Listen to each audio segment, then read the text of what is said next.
Hey Photo, it's Mrs. Jones. I just wanted to hop in here and talk to you a little bit about the submission process because as I have been grading your first print, I've noticed a few different things that I need to address, and I also wanted to just talk you through a little bit more of how I grade.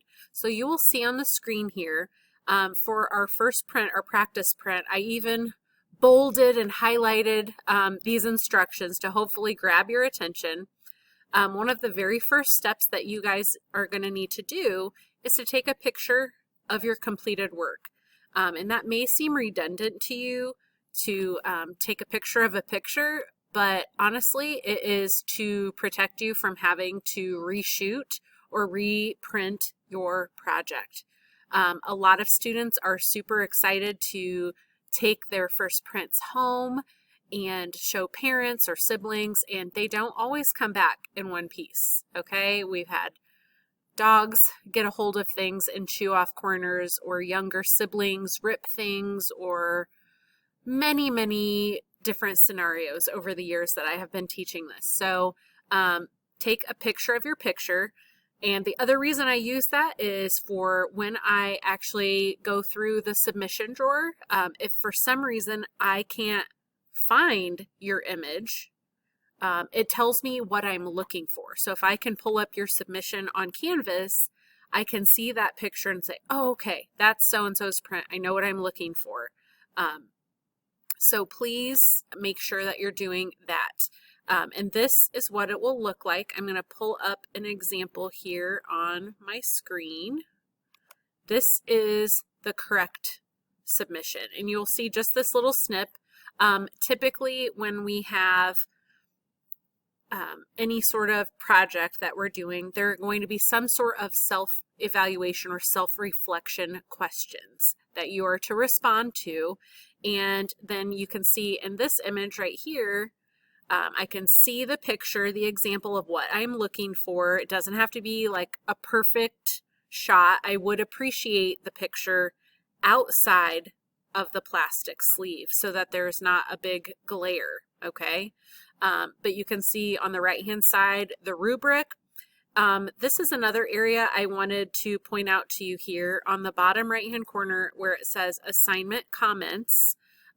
Any feedback that I have for you, I am going to write some feedback there if there would be any. So if you're missing something or there's some suggestions that I have, oftentimes I will put it there. So that's where you can look. So if you ever have a question about your grade, always check Canvas first, because I will put something in there like, hey, you're missing your self-evaluation. Please resubmit that. Or, hey, I can't find your print, but I have your self-evaluation.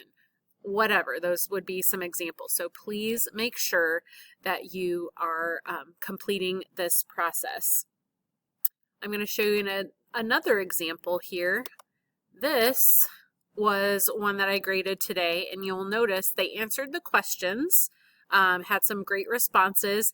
This would have been a perfect score. This was a great, wonderful print. They would have gotten 50 out of 50 points, but they were missing their picture with their evaluation. So don't miss out on easy points by just simply forgetting to follow the steps or to even do your evaluation at all, okay? Now I'm going to quickly scoot over here. So something that I am trying new this year is I'm going to use a dry erase marker to circle different areas on your print that could be improved. You are always welcome to spend more time working on a print and making improvements. It could be as simple as making sure that your margins are trimmed evenly.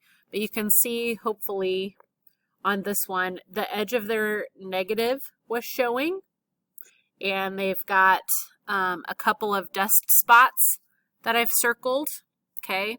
So when you get your print back, you're welcome to just use a damp paper towel and wipe this off, and then we can reuse it, okay?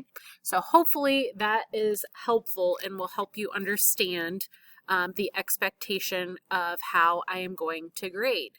If you ever have any questions about a grade or want to reprint something, please ask me. I would be more than willing to work with you and your schedule.